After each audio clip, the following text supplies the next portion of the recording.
My name is Addison Kruver. I used to work for Fort Stewart, and now I work for AAFES. I'm here to help you, fill out the spreadsheet and get ready for this app. So this first video is going to be about how to fill out the big spreadsheet.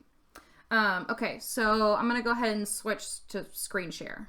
Hey guys, so let's talk about the spreadsheet. Okay, so first of all, this spreadsheet is for the app and for the website phone directory, okay?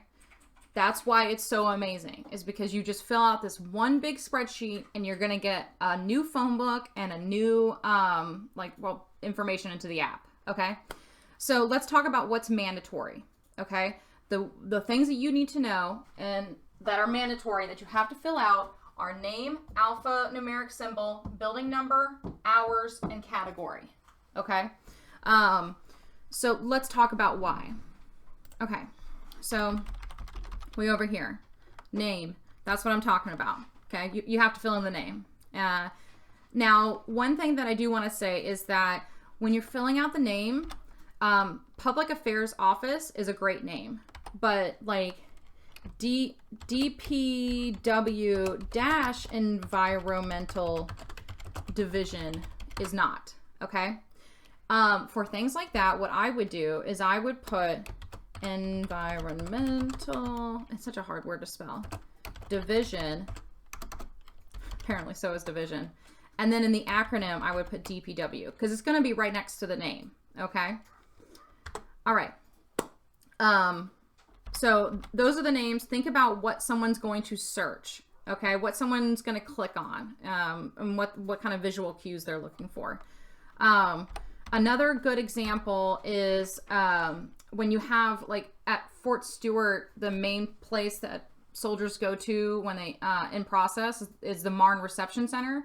So it's really nice to put like reception, Marne Reception Center, or like in processing, or something that really is like, hey, if you don't know anything about Fort Stewart or the next place you're going to, and you don't know that Marne is a word, they know that they're clicking on in processing. Okay, let's talk about acronyms. So these are only letters and numbers. So think all caps. So like 1ID, I think that's what they would abbreviate themselves. But this, like first division, like something like that, don't put that. Don't put like a first. If this was like the 1st Armored Brigade Combat Team, it would just be 1 ABCT. Okay? So just think all caps and letters and that kind of stuff. Okay, alphanumeric symbol. This is either one letter or one number that you want this listing to come up under. So you know how the top of the phone book, you can click the letters and numbers. I want to go to M, that's what you want them to click on and see this listing. So for 1st Infantry Division, I want it to be 1. For Environmental Division, I want it to be E because they're probably going to search Environmental Division. Okay. All right. Let me tell you about building numbers. This is a big deal. So, IEW got together with ArcGIS and we got like this big, huge bulk of data, right? So basically, if you give us the building number, we can get everything else. We can get the street address, the city, the zip, and the long and the lat, okay? So if in the app, I put 500, I don't even have to fill out the rest of this, especially the long and the lat. That's the hardest part. Shelby and Neil can just get that from the database. Okay. That being said, we got to remember that this is for the phone book and the app. Okay. So if you give us the phone number or the building number, we're going to GPS to it. So let's say, let me give a good example. Like the Mission Training Center. Okay. So I've got the MTC, right? Let's say I want, not mandatory, just an M. Sorry.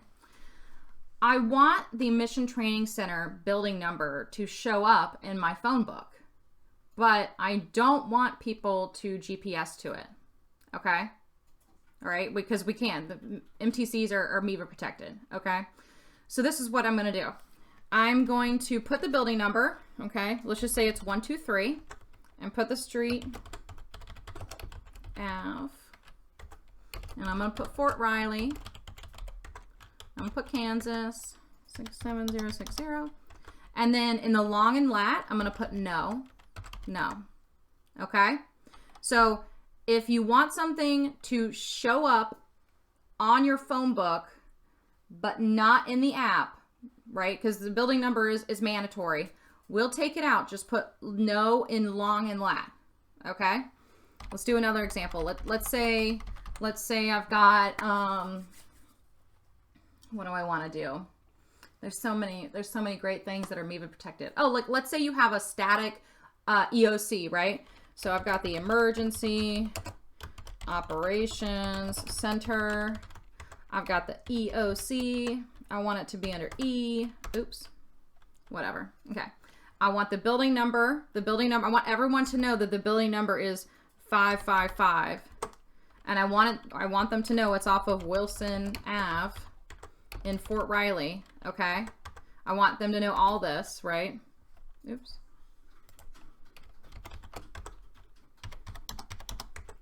Okay, and I don't want it to be in the app, because if you leave 555 but you don't put the no in here, we will automatically fill in the long and lat. Now don't worry though, that's half the reason I'm here too, because if I'm looking at your spreadsheet and I notice that you didn't put the long and lat, like you didn't put no in the long and lat, I'm gonna put it in there for you. Okay, we can always change it later. But that's half the reason I'm here, is so like none of this like happens. I am literally going line by line through your spreadsheets, making sure everything's perfect. So don't worry about that. Okay, let's see. Okay, so let's talk about street address. If you do want to fill them in, go for it. But this is how we're doing it. We're abbreviating the end and not putting a period. So anything like, you see how the Ave doesn't have a period? We're doing like Wilson Street, no period. Okay. Highway. Oh, no wait. Addison Highway. Okay. So that's what we're doing. And if not, I can change it for you guys. No problem. Okay. City is going to be your installation. State, zip code. We know the Latin longs. Don't worry about them. If you don't, we'll find them for you. Okay. That is a big, big, big time saver. Okay. So let's do email addresses. Remember, these cannot be personal email addresses. So even if, you know, Patty is the public affairs officer, you can't put patty.a.last name, you know, at civ@mail.mil. You can't do that. That's PII. So you have to put like a main mailbox. Okay. It's got to start with the U.S. Army and be like, you know, at least 20 characters long in the first. So let me stop. I'm kidding, guys. Okay. Mailboxes only. Okay. Website or page. One thing I've seen, guys, is that, you know, like let's say we have like CIF or something. You should definitely put like the link to their page. Like, because I'm not going to put the link to the Fort Riley website. I'm going to put a link to their page because, you know, if I'm a soldier and I click on this, look, they have like all kinds of like great information, like the directions, but they also have like the hours and turn-in prep. So go ahead and put that direct link like that. That's handy. Okay. Okay, guys. Let's talk about Facebook, Twitter, YouTube, Instagram, and all that kind of stuff. Okay, so I know that the garrisons all have like their own Facebook and their own Twitter, but you're not going to want to do that for every in every organization. So, you know, don't put the Fort Riley Facebook page in the CIF section, okay? Because, you know, like a lot of CIFs have their own YouTube channel. But if everyone's used to just clicking on these social media icons and they're just getting the garrison one, then they might not click on the CIF one and get all the good videos of how to clean your gear and stuff. Okay. So if they don't have their own Facebook page, just leave it. All right. It's okay if they don't have it all. Same thing for Twitter and YouTube. Just you know, keep it moving. Okay. Oh, and also full URL. So I can't put like at Riley CIF. Okay. I need to put like the actual link to their Twitter account. Okay. ICE, I have just been taking like the main installation ICE and copy and pasting all the way down. The only exceptions I've seen is if the installation has like a really big hospital or something like that, they have their own separate ICE, but I just go through and copy and paste all the way down. Okay. All right. Okay. So let's talk about fax or not fax numbers, but all numbers. Okay. You have to put it in this format, no parentheses, just dashes, because you know I've already told you that computers are not smart, and the parentheses are going to mess up the, how do I say it, the distribution, the magical distribution that these spreadsheets are going to go through. So like this phone number, the 785-239, that needs to be changed to 785-239 and all that kind of stuff. Okay. The most important thing and the most common thing I've seen here is the primary phone number being a DSN number. So, you know, I've seen people submit something like this, right? Right? Where it doesn't have the area code and it's just the DSN number. It is very important that you don't do that, that you put the full number in there. Number one, because this is going to the app, right? So if I click on call public affairs and it just has the 239-2022, it's not gonna dial for me. It's not gonna go anywhere. Same for the secondary phone number and all that kind of stuff. You also can't put like, you have to think about this as like you dialing on your cell phone in the keypad. Okay. So I cannot put this full thing and then extension 2 because my phone won't dial that. Okay. It has to be over here in the extension and numbers only. Don't put the EX. You don't have to worry about that. Just put the 2. Okay. Same thing for the secondary phone number. So this one needs to be changed to, you know, 785. Okay. And then keep the same format for the fax number. Cause like, you know, obviously no one's dialing a fax number from their cell phone, but it's just going to make everything look really uniform. Okay. That's the one formatting thing that we've asked, just because it's like necessary. Okay. Oh, wait. Hold on. Also, you cannot do this. You can't put slash. Okay. Right? Because my phone can't dial 2 numbers at one time. Okay. So remember, this is the keypad. So if their alternate number was really 2023, I would put 785-239-2023 here. Okay. How much time do I have? I'm good. Okay. So let's talk about notice. I know a lot of really big buildings and stuff have room numbers. Take those out of the street addresses because aesthetically it's not going to look right. You're going to want to put a room number or a suite or anything like that in the notice. You can also put like parking in the rear. You can put I don't know. Well, a fun one for DES stuff is, in case of emergencies, please call 911. That's a fun notice. But anything like that. But the notice should be short, you know, and it should be like, bam. Ooh, I know. Let's talk about this one. Closed for lunch from noon to 1. So remember how I said that hours are required, right? When I go over the hours, if I put, you know, 7:30 A-M to noon, and then I put 1 p.m. to 4 p.m. That's a lot of text. like a lot of text, and it's not going to look good on your phone book. You're not going to like it. So just put 7:30 a.m. to 4 p.m. Okay, just put that. And then in the notice, you would put closed for lunch from noon to 1 p.m. daily. You guys, it's so hard for me to do the APA one, the P dot M dot, I don't know. I just feel like it's like annoying. But I'm not public affairs, so. Okay.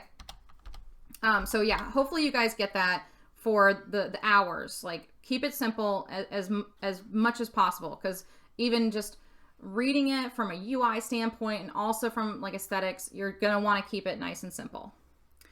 Okay, let's see. For the description, I really like to use like a short mission statement.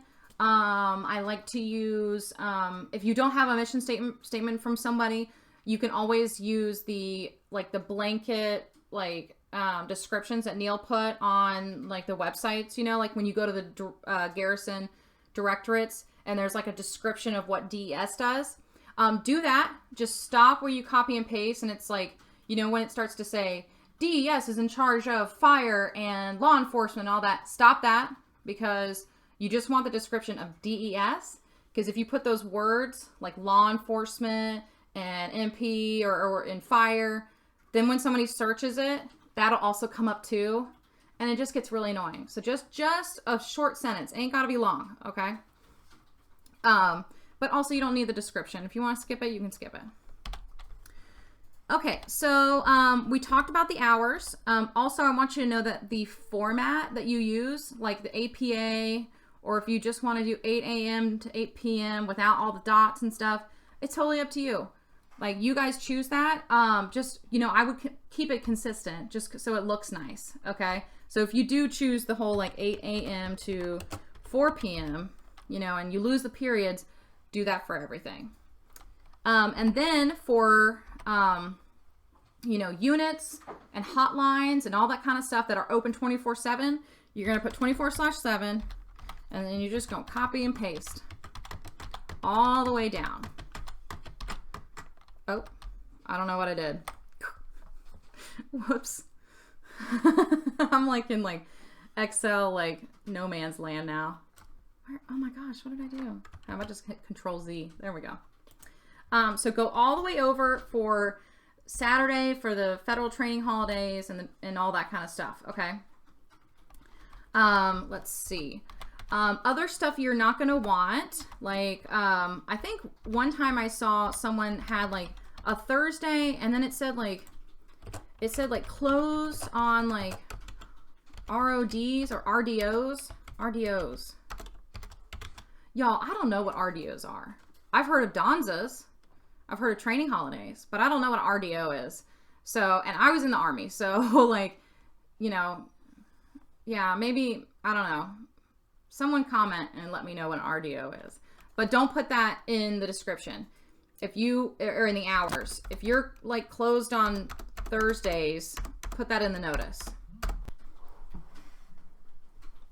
Okay, guys. Last but not least, we do categories. All you have to do is put yes or no, and make sure you've got, I know one of the last versions of the spreadsheet didn't have hotlines, so make sure you've got like a hotline column. But this is what I like to do, okay? I like to take a no, and I like, oh wait, come on. I take the no, and I like copy and paste it all the way down, right? Okay? And then I go line by line. So what you can do is you can come over here, okay? And I'm gonna freeze first column. That way I can come over here. Okay, you see, I can still see, hold on. You can't see me pointing. So I freeze this first column, and I can come up all the way over here. I mean, because it's a long spreadsheet, right? And then I go through and I say yes or no. So, okay, we've already got Public Affairs Office. Yes, okay. Environmental Division. That's going to be, you know, an Office Directorate. It's not going to be really for anything else. CIF. Yeah, I'm going to say that's for newcomers and for soldiers, you know, so that it's a lot easier just to do all, you know, say yes instead of no. Does that make sense? Okay, so final thoughts. Also, you do not have to list AAFES stuff or MWR stuff, okay? They're going to give us their data, so you don't have to do any of that. So no MWR, no AAFES, they'll do that for us. You give us your garrison stuff, and then they will all come together in a big magical moment, okay? I'm here, guys. Call me if you need help. Call me if you like have, you know, because every garrison's different. So if you have something that, you know, you're not sure about, just call me. And I'm also here to help, okay? Yeah, I'm working on Fort Riley. I just finished Jackson, doing Yakima. Also, I just found out that Ryland Falls is like a PH and it's not like a falls. I think I thought it was a waterfalls. So, yeah. All right, guys. I'm going to do another video about gates and about physical locations. All right, thanks, guys.